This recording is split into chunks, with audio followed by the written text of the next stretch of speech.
Hey guys, hope you guys are doing well. I'm not here, as you can see. I'll be away for the next few days. Basically, what I'll do is I'll upload the PowerPoints as well as me annotating it. I highly recommend you watch that. But if you're happy just reading it, by all means, go for it. First of all, massive congratulations on finishing your first SAC. And there are two girls that still have to do it, so just make sure you're not sharing around your answers and stuff like that. But yeah, good job in your SAC. Having a look through it when I was there on Monday, I was happy with a lot of the answers. It looked really good, so well done. All right, so now we're looking at chapter 10, which is social influences on behavior. And we're going to be working basically kind of backwards. I feel like it'll help us with our test as well as the next investigation that we have going on. So for this, we're looking at pages 523 to about 534. So let's get into it. So lesson outcomes. So to correctly identify and understand what pro-social behavior is, identify different factors that influence pro-social behavior, and be able to distinguish between the different factors. All right, so going straight into it, pro-social behavior. So what is pro-social behavior? It refers to everyday acts of helping others with the actual intention of helping others. For example, if you're holding a door for someone, you're intentionally holding that door for someone, so that intent is there. So it's a pro-social behavior. There are some cases where it's not a pro-social behavior. Let's pretend you're driving on the road and there's a branch that's blocking the road. So you move that branch onto the side so you can drive. It also helps other cars because they can now pass, but your intention was for yourself. So that's not a pro-social behavior. So it's important to be able to distinguish between those two. And that's what pro-social behavior is. Moving on, we have the factors that influence pro-social behavior. So we have situational factors, social norms, as well as personal factors, and they're broken down into the following. So situational is noticing the actual situation, interpreting the situation, and actually taking responsibility. Social norms is a reciprocity norm and the social responsibility norm. And the personal factors are empathy, mood, and competence. And we'll look at those in depth now. So first of all is noticing the situation. So research shows that when you're alone, you notice things a lot better. You'll notice unusual and different things a lot quicker. And a common sense answer is when you're in a group of friends, obviously you're talking, discussing, messing around with each other. So your attention's on each other, not the situation and the surroundings around you. So that's that. Next, we have interpreting the situation. So in order for a helping behavior to occur, the potential helper needs to first notice the situation and then interpret the situation as one that needs help. So if a situation is ambiguous, where that helper or potential helper doesn't really think it's an emergency or thinks someone else might help or thinks that they don't need help, they won't. So it needs to be very clear that that person or that whatever it is in that situation needs help, and then they'll help out. And lastly, we have taking responsibility.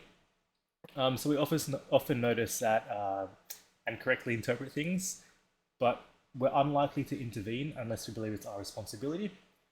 Two examples. One is from Barron and Byrne in 1991. Basically, they did a research where there's a lifeguard in a swimming pool, and there was a kid that's drowning, and this person was standing right on the edge of the pool. And they didn't jump in, they didn't go to help because they didn't feel the responsibility was there. Because as a lifesaver, they believe that it's lifeguard. They believe it's a lifeguard's responsibility to jump in and save that person. Another example is the Kitty Genovese murder. Basically, what happened was this lady was leaving her car at 3 a.m. after working at a bar and just going to her house. And she got, there was a perpetrator and she got stabbed. And she shouted, help me, I'm getting stabbed, I'm going to die. And 38 of her neighbors noticed, turned the lights on and could see from the window and watched her get stabbed to death and crawl around for quite a long time. I think it was 30 minutes or something like that. And only one of them called for help. So that's an example of where they didn't think it was their responsibility to help, even though they all witnessed that happening. Moving on, the bystander effect. So Darley and Latane hypothesized that when others are in presence of an emergency, they expect someone else to take responsibility, so no one ends up helping. And that's kind of an example of that Kitty murder that I had before. They all expected someone else to take responsibility, so they just take a step back.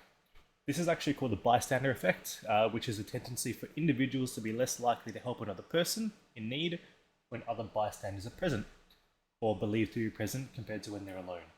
If you're alone, you think it's only you around, so you've got to help. But when others are around, sometimes you just think, no. On the bystander effect, I want you guys to think of little experiments that you can do in school to kind of test that theory out. And when I'm back, let's test it out. Make sure these are ethical. To make sure that no one's going to get hurt, no one's going to feel bad afterwards.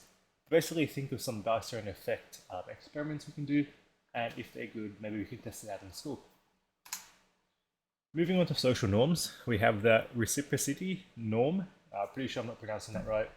Don't blame me. Which is based on the principle that we should help others that only help us. So we help others who are able to reciprocate the action. And then we have our social responsibility, and it's a norm that's based on the fact that we should help others who need help because it's our responsibility or duty to do so. So just think about your job. Sometimes there's that norm where it's your responsibility. That's an example of social responsibility there. Then we have personal factors. We have empathy, mood, and competence.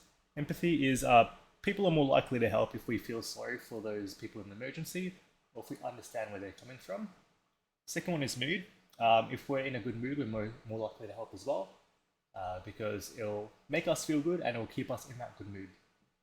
Three, we have competence. So people with abilities or training that's relevant to the situation in which help is required are more likely to help.